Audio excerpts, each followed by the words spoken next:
Yes, my dear students, today we are starting the next topic, employment and unemployment.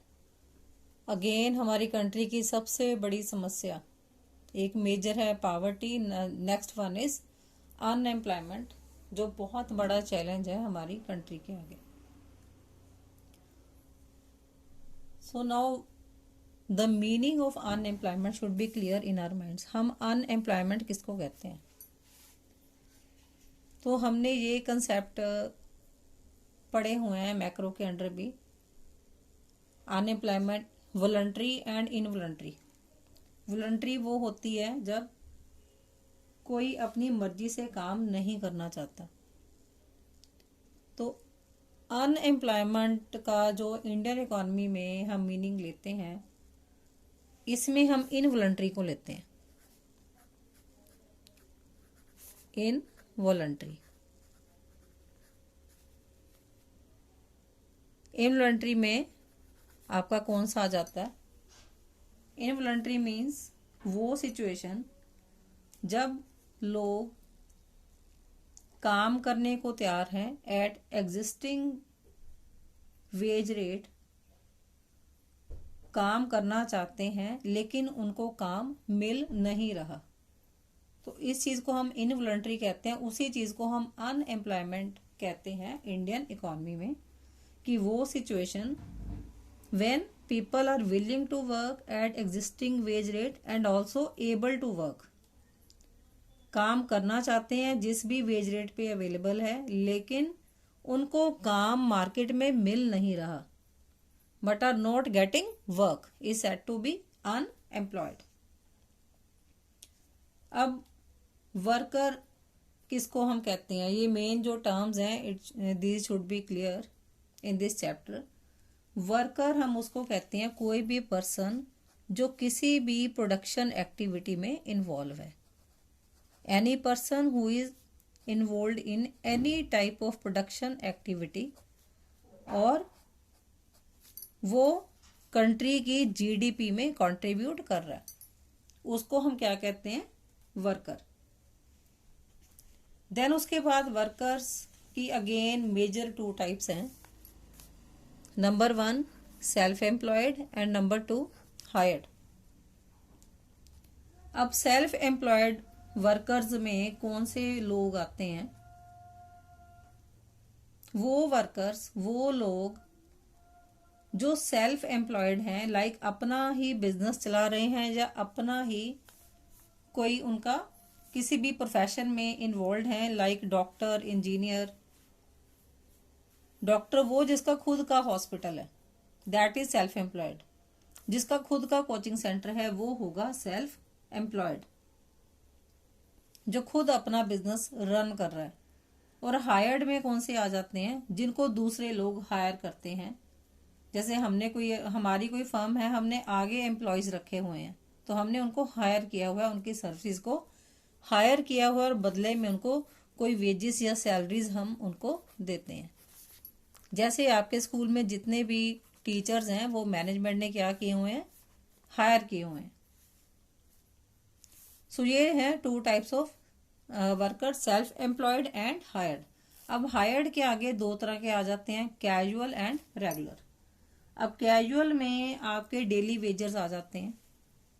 Daily wagers जो permanent staff नहीं है, और इनको हम तब एम्प्लॉय करते हैं जब हमें ज़रूरत होती है तब, अदरवाइज हम उनको एम्प्लॉय नहीं करते. तो ये हमारे परमानेंट वर्कर्स नहीं होते, ना ही इनको कोई भी सोशल सिक्योरिटी बेनिफिट्स हम देते हैं. तो ना ही ये परमानेंट होते हैं, ना ही हम इनको किसी तरह का सोशल सिक्योरिटी बेनिफिट किसी तरह का देते हैं. ये दोनों ही चीज़ें हम कैजुअल वर्कर्स को नहीं देते. तो सोशल सिक्योरिटी बेनिफिट्स कौन से आ जाते हैं? लाइक प्रोविडेंट फंड या ग्रेचुइटी या पेंशन. इस तरह की कोई भी चीज़ कैजुअल वर्कर्स को नहीं मिलती. अब इसके ऑपोजिट जो रेगुलर वर्कर्स हैं, ये परमानेंट होते हैं हमारे पास.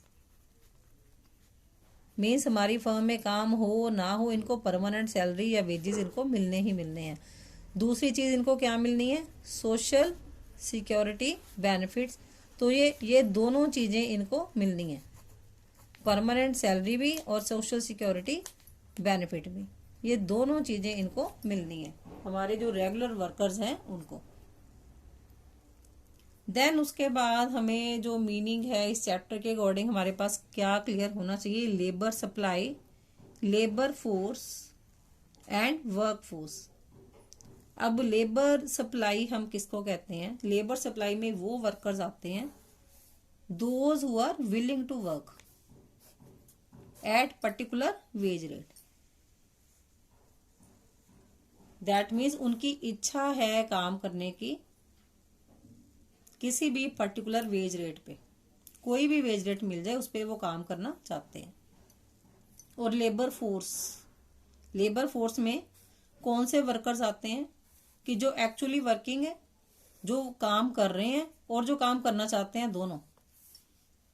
दैट मीन्स एक्चुअली वर्किंग जो काम कर रहे हैं, नोट करेंगे इस बात को, एक्चुअली वर्किंग जो एक्चुअल में काम कर रहे हैं और जो काम करना चाहते हैं, वो दोनों ही लेबर फोर्स की कैटेगरी में आएंगे। It is not related to wage rate. The most important thing to notice here कि कोई भी वेज रेट उनको मिल रहा है, वो हर तरह के वेज रेट पे काम करने को तैयार है और हर तरह के वेज रेट पे काम कर रहे हैं। दो कैटेगरी आ गई इस चीज में। अब वर्क फोर्स हम किसको कहते हैं, वर्क फोर्स आप देखोगे बेटा इसके नेम से ही क्लियर हो रहा है, work force. Work force means number of persons actually working. Work force means जो वर्क कर रहे हैं, actually working, and does not include who are willing to work. अब इसमें जो विलिंग वाली कैटेगरी है वो हमने इसमें से निकाल दी, जो एक्चुअल में काम कर रहे हैं वो इस कैटेगरी में आएंगे, वर्क फोर्स की कैटेगरी में।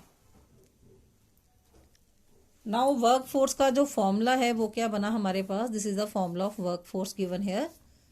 लेबर फोर्स, लेबर फोर्स में हमने कौन से वर्कर्स काउंट किए थे, जो एक्चुअल में काम कर रहे हैं और जो काम करना चाहते हैं। अब इसमें से हम वो वाले पर्सन्स निकाल देंगे, number of persons not working but are willing to work, means जो एक्चुअल में काम करने वाले वो रह जाएंगे हमारे पास, that is work force. So this is the formula labour force, जिसमें दो तरह के वर्कर्स इंक्लूडेड हैं, जो एक्चुअल में काम कर रहे हैं और जिनकी विलिंगनेस है बट काम नहीं कर रहे।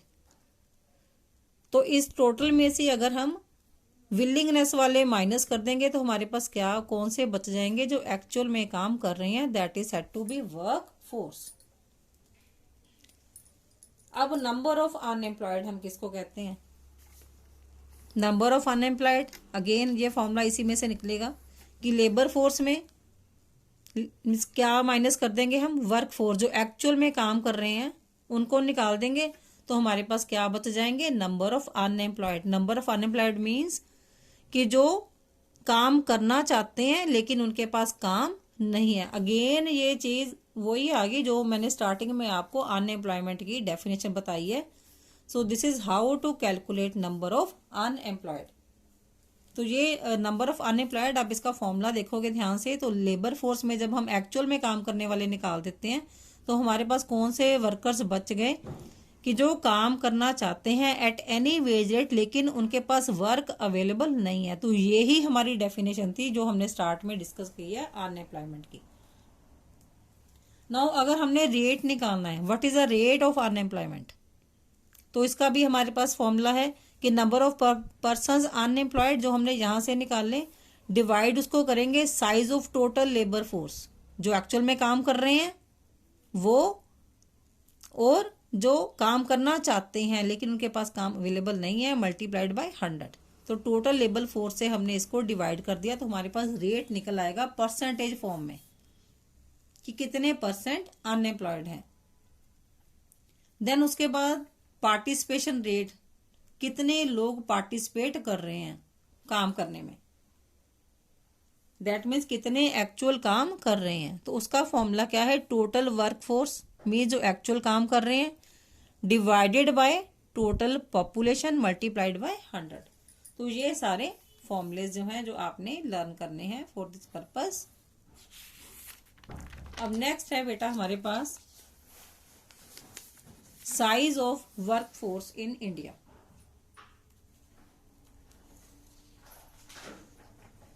कि एक्चुअल में काम करने वाले हमारे पास कितने लोग हैं। अब वर्क फोर्स हमने इसका मीनिंग डिस्कस कर लिया। वर्क फोर्स क्या है, the number of persons actually working, जो एक्चुअल में काम कर रहे हैं। अब इसमें वो वाले वर्कर्स इंक्लूड नहीं है, कौन से, जो काम करना चाहते हैं बट नॉट गेटिंग वर्क, वो इसमें नहीं आएंगे।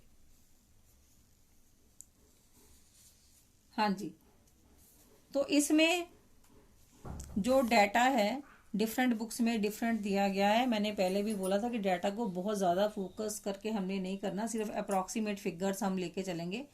अब इंडिया में नियरली जो 40 करोड़ ऑफ पर्सनस हैं वो इंक्लूडेड हैं अकॉर्डिंग टू डाटा वर्कफोर्स में। तो 70% हमारी वर्कफोर्स ऐसी है जिसमें हमारे मेल वर्कर्स हैं एंड 30% हमारी फीमेल वर्कर्स हैं। 70% male and 30% female. So nearly जो 70% ऑफ द वर्क फोर्स है वो हमारी रूरल एरियाज में है और अर्बन एरियाज में हमारी 30% है इन टोटल। तो फीमेल वर्कफोर्स जो हमारी रूरल एरिया से आती है, गांवों से आती है, वो है अप्रॉक्सीमेट 41%। जो फीमेल वर्कफोर्स है वो रूरल एरियाज में से आती है। 35% अप्रॉक्स कहाँ से आती है, अर्बन एरियाज से। तो हमारी जो रूरल बेस्ड वर्कफोर्स है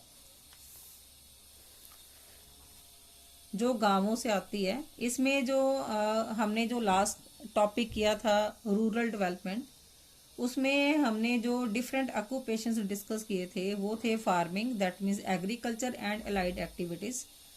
तो रूरल हमारी जो ऑक्यूपेशन है वो farming and other allied activities हैं जो रूरल एरियाज में अवेलेबल हैं, लेकिन उनका कंट्रीब्यूशन जो है वो जीडीपी में बहुत लो है। तो इसका मतलब क्या है कि हमारे जो वर्कर्स की प्रोडक्टिविटी है वो बहुत ही क्या है, वो लो है। प्रोडक्टिविटी वर्कर्स की हमारी बहुत लो है रूरल बेस्ड।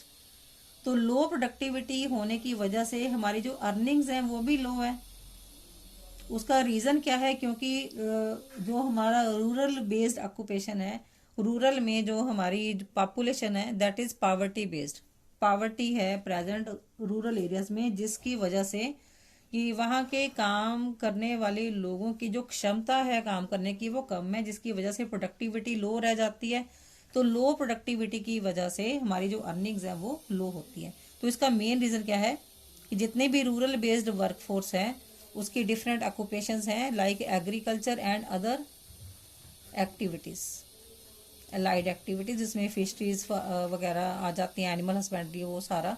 तो ये दो में डिवाइडेड होगी इसकी ऑक्यूपेशन। उसके बाद हमारा क्या है रीज़न की पावर्टी की वजह से, पावर्टी की वजह से लोगों की जो प्रोडक्टिविटी है वो क्या है, लो है, काम करने की क्षमता कम है। लो प्रोडक्टिविटी की वजह से क्या होता है, अर्निंग्स लो है।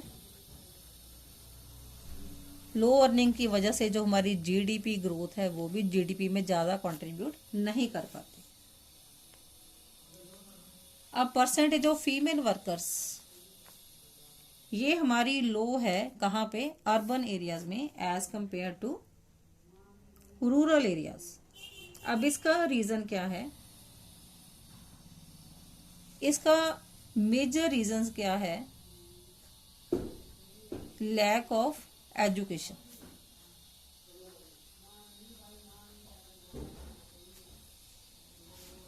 लैक ऑफ एजुकेशन की वजह से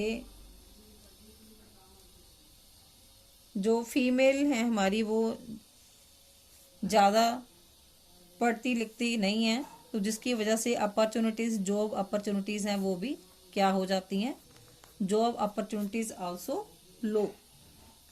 तो अर्बन एरियाज में जो वर्किंग वुमेन है, it depends upon their family कि क्या वो उनको अलाउ करते हैं या नहीं करते काम करने के लिए।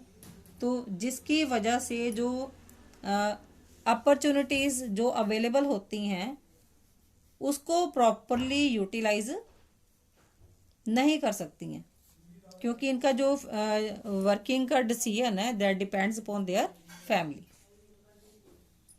अब इसके अलावा एक तो फैमिली पे इसका डिसीजन है जॉब करने का, it depends upon their family. तो जॉब अपॉर्चुनिटीज जो है वो अवेल नहीं कर पाते हैं, can't avail opportunities, job opportunity. जहां मैं रफली लिख रही हूँ, आप सुनते जाओ बस इसको ध्यान से। देन उसके बाद नेक्स्ट क्या है कि रूरल एरियाज में higher employment in rural areas. Rural areas में जो एम्प्लॉयमेंट अपॉर्चुनिटीज ज़्यादा होती हैं फीमेल्स की, वो हायर होती है। उसका रीज़न क्या है, पॉवर्टी। अब उनको मजबूरी के तौर पे कम वेज रेट पे भी काम करना पड़ता है फॉर देयर सर्वाइवल।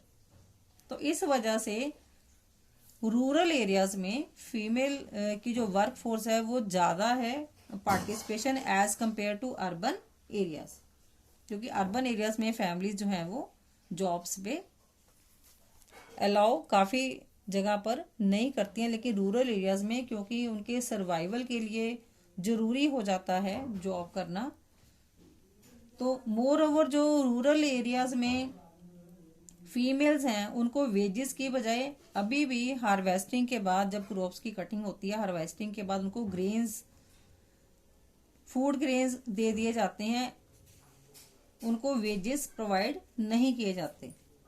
तो इस तरह की जॉब्स जो हैं वो रूरल एरियाज में दी जाती हैं फीमेल्स को। देन उसके बाद है rate of participation of workforce. अब इसका भी डिफरेंट बुक्स में डिफरेंट डाटा अवेलेबल है।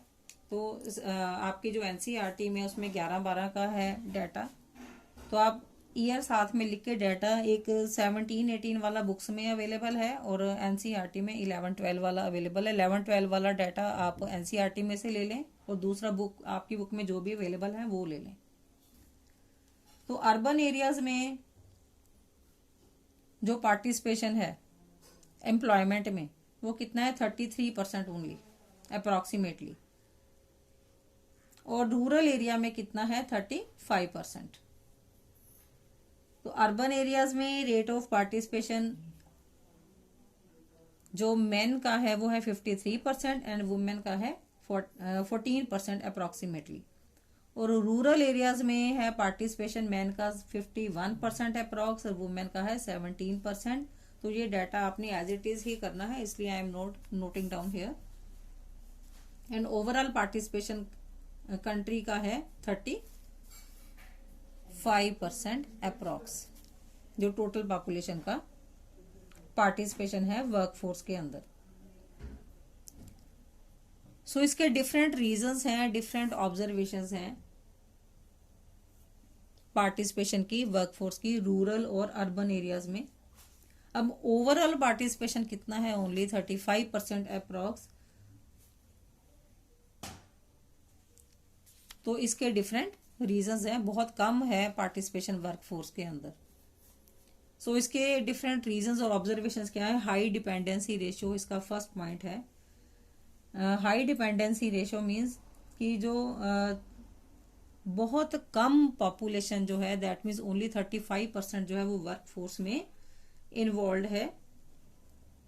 इट मीन्स बहुत ज्यादा लोग जो है वो प्रोडक्शन एक्टिविटी में इन्वॉल्व नहीं है जो जीडीपी को कंट्रीब्यूट करते हैं। प्रोडक्शन एक्टिविटी में जो वर्कफोर्स इन्वॉल्व है वो कितनी है, 35% मेल फीमेल को मिला के। सो नेक्स्ट पॉइंट क्या है, high rate of participation this is the next point, high rate of participation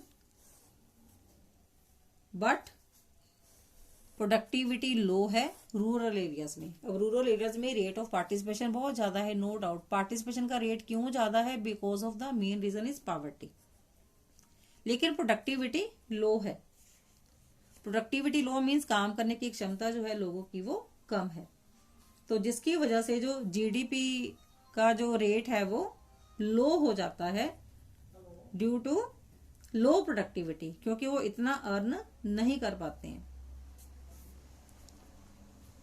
so reason क्या है मेन इसका? पॉवर्टी। तो पॉवर्टी की वजह से, ये मैंने अर्लियर भी डिस्कस किया कि पॉवर्टी की वजह से वो प्रोडक्टिविटी ज़्यादा नहीं दे पाते हैं। लो प्रोडक्टिविटी की वजह से अर्निंग भी लो होती है और कंट्रीब्यूशन टू जीडीपी भी लो होता है। तो सेम रीजन हम यहाँ पर देंगे इसका।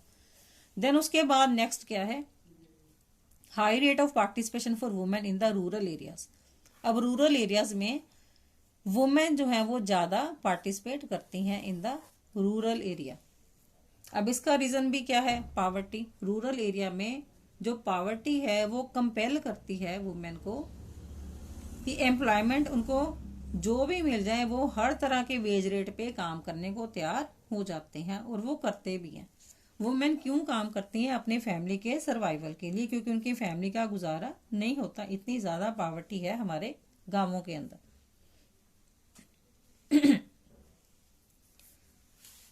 सो यहाँ पर जो रूरल एरियाज में वुमेन है वो बहुत अर्ली एज पे काम करना शुरू कर देते हैं, जब उनकी एज बहुत कम होती है। इसकी वजह से उनकी जो प्रोडक्टिविटी है वो लो होती है।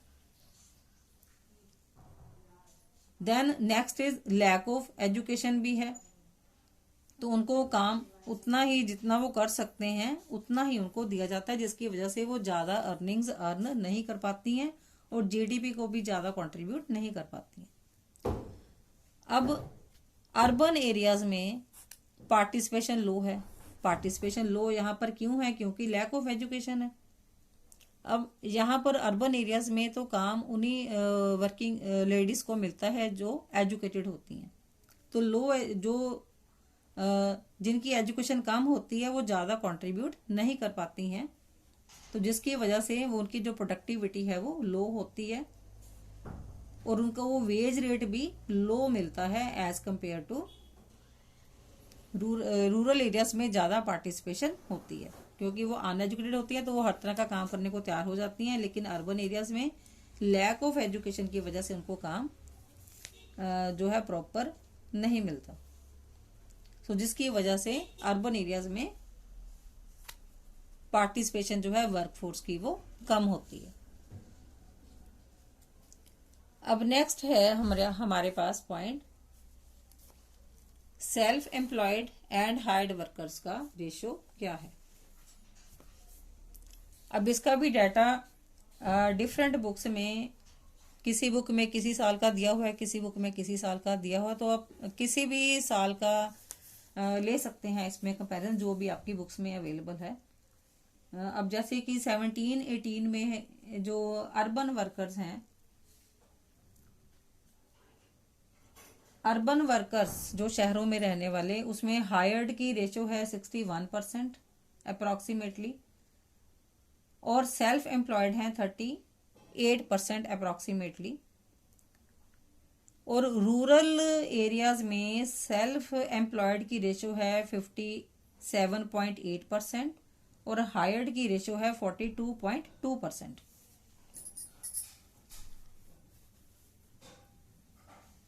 नाउ अब सेल्फ ये जो फिगर्स जो भी बुक्स में आपको दी हुई हैं, आपके पास जो भी बुक अवेलेबल है उसमें आप देखेंगे ध्यान से कि रूरल एरियाज में सेल्फ एम्प्लॉयमेंट की परसेंटेज जो है वो ज्यादा है as compared to urban areas.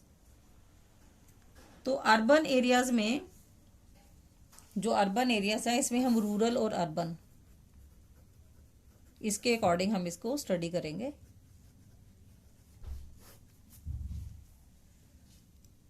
So rural और अर्बन, अब रूरल एरियाज में जो सेल्फ एम्प्लॉयमेंट है वो ज्यादा है as compared to urban areas. अब अर्बन एरियाज में जो लोग हैं वो एजुकेटेड होते हैं, तो वो स्किल्ड जॉब्स में काम करना ज़्यादा प्रेफर करते हैं, वाइल रूरल एरियाज में जो फैमिली फार्म्स हैं उसी में फैमिली फार्म्स अवेलेबल होते हैं। जो फार्मर्स हैं वो अपने बच्चों को अपने ही खेतों में काम करवाते हैं, जिसकी वजह से सेल्फ एम्प्लॉयड रूरल एरियाज में ज़्यादा अवेलेबल है। इसके अलावा जो रूरल एरियाज हैं उसमें जो नॉन फार्म एक्टिविटीज़ हैं वो इतनी अवेलेबल नहीं है। Non farm activities means other than agriculture, तो वो लिमिटेड हैं। तो जिसकी वजह से उनकी जो प्रेफरेंस है, जो मेन सोर्स ऑफ ऑक्यूपेशन है वो एग्रीकल्चर ही है, तो लोग अपने बच्चों को भी उसी में डालते जाते हैं जो उनका फैमिली फार्म्स हैं, फैमिली फील्ड्स हैं। तो इसकी वजह से रूरल एरियाज में ज़्यादातर लोग जो सेल्फ एम्प्लॉयड हैं वो अदर एक्टिविटीज़ में पार्टिसिपेट नहीं करते हैं। अब अगर हम मेल फीमेल का देखें रेशो, तो मेल जो है उसमें हायर्ड की कैटेगरी जो है दैट इज 47% और फीमेल की जो है परसेंटेज दैट इज 48%। और सेल्फ एम्प्लॉयड है अप्रोक्सीमेट 52% मेल की, और फीमेल की सेल्फ एम्प्लॉयड है 51% अप्रोक्स।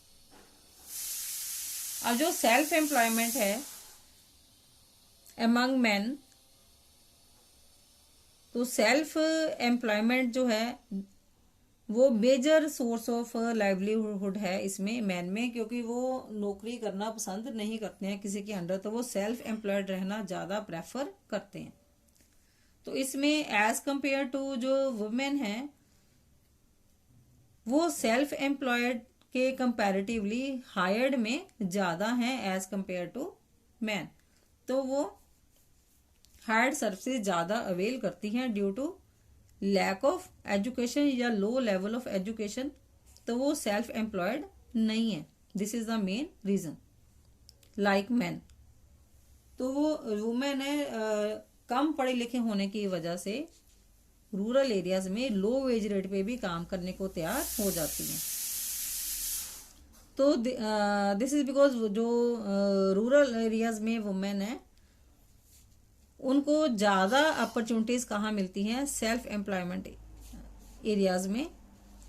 तो अपने आप को वो ज़्यादातर किस में रूरल एरियाज में एंगेज करती हैं। Women like spinning, weaving, dyeing and bleaching, इस तरह के काम जो है वुमेन वो कर लेती हैं। तो मेन जो है सेल्फ एम्प्लॉयमेंट जो है it is major source of livelihood. क्यों मेजर सोर्स है? क्योंकि लिटरेसी रेट जो है वो लो है, लोग ज़्यादा पढ़े लिखे नहीं हैं, तो इसकी वजह से वो उनको जो इतनी ज़्यादा जॉब अपॉर्चुनिटीज़ अवेलेबल नहीं होती हैं।